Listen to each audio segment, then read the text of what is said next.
Johnny's situation in Somalia has spiraled into a full-blown crisis, with chilling reports now claiming that South Korean gangsters are sending life-threatening warnings his way as his legal troubles pile up and public outrage hits a boiling point. His future looks increasingly precarious. Could this be the breaking point for the polarizing streamer? Or does he have a chance to emerge unscathed among the controversies that have marked his time in South Korea? One incident stands out for its sheer audacity: his disrespectful behavior toward a cherished cultural monument. This wasn't just any landmark. It was a deeply symbolic tribute to South Korea's resilience and a solemn reminder of its wartime hardships. Shockingly, Johnny was caught not only behaving disrespectfully near the statue but taking it a step further by kissing it, a gesture that sparked widespread anger among locals and was universally condemned as deeply offensive. The backlash was swift, and for many this act was the final straw. To many South Koreans, Johnny's behavior felt like a brazen insult to their cultural heritage and a disgraceful mockery of their storied history. But shockingly, his controversial behavior didn't stop there. At a local restaurant, Johnny turned heads, and not in a good way, by throwing noodles around, leaving a chaotic mess, and blasting loud, disruptive music. The atmosphere quickly descended into chaos, with staff struggling to restore order while diners watched in disbelief. Eyewitnesses further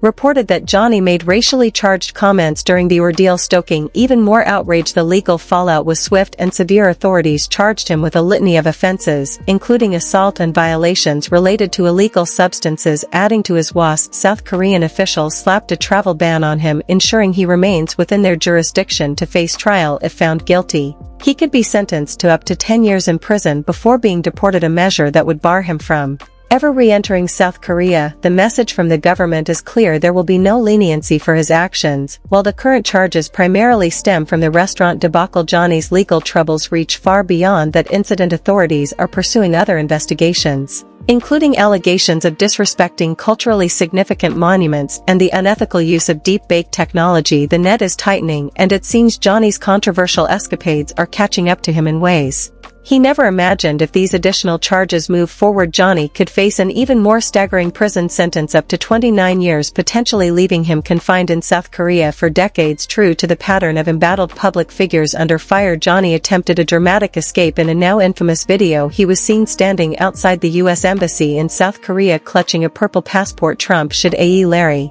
with say GDK. Unlike the blue passports most Americans carry, this was an emergency passport, issued in cases where the original has been lost or seized. Yet despite its official appearance, such documents are far from a free pass. Emergency passports serve as temporary identification for U.S. citizens abroad, but hold no power to override legal restrictions such as travel bans. Johnny's public display of the passport outside the embassy seemed to suggest he believed he'd found a quick way out. But legal experts swiftly clarified that his confidence was wildly misplaced. Until his trial is resolved, Johnny remains legally bound to South Korea, and this stunt has only compounded his troubles. His apparent attempt to sidestep the law has drawn widespread criticism, further inflaming public outrage. To make matters worse, Johnny's controversial antics haven't just drawn the eye of everyday citizens. They've also placed him in the crosshairs of South Korea's criminal underworld, with public sentiment against him at an all-time high and threats reportedly coming from dangerous figures. Johnny's situation grows more perilous by the day. A particularly unsettling threat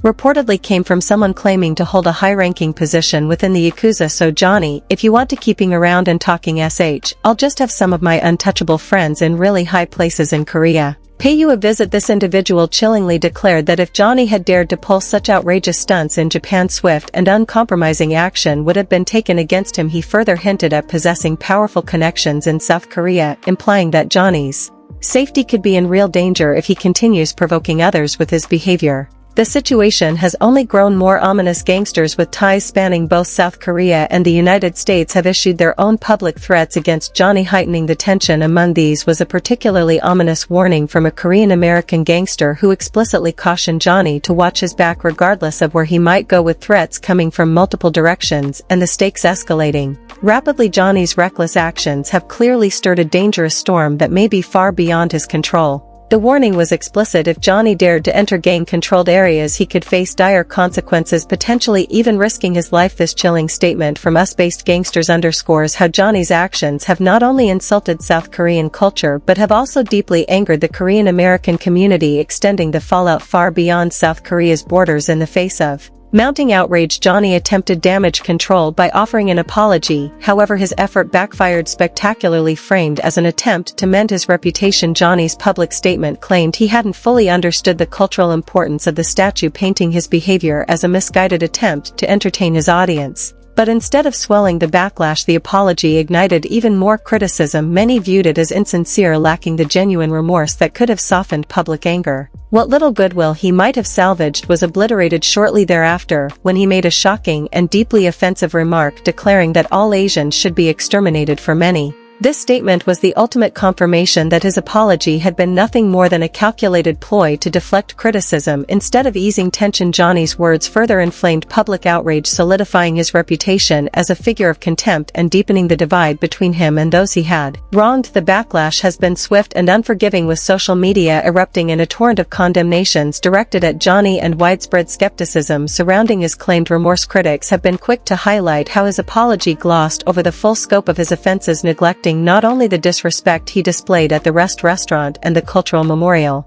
but also the broader insult to South Korean culture as a whole. As Johnny Somali saga spirals further into chaos, his future looks increasingly grim, with mounting legal troubles, unrelenting public outrage, and ominous threats from organized crime. He finds himself in a perilous and unenviable position. For many, this appears to be the turning point where Johnny's reckless quest for notoriety finally collapses under the weight of its consequences. It's a stark reminder that even actions taken under the guise of entertainment can have very real and very serious repercussions. His downfall seems all but certain as legal challenges and dangerous threats close in from all sides. But one question lingers: will Johnny confront these consequences head-on, or does this turbulent tale still have one last shocking twist in store? Say right now, I want to apologize to the Korean people. I was not aware of the significance of the statue. I was trying to get you know what I mean. It was just entertainment for my audience, and thanks for watching Celebrity Spill.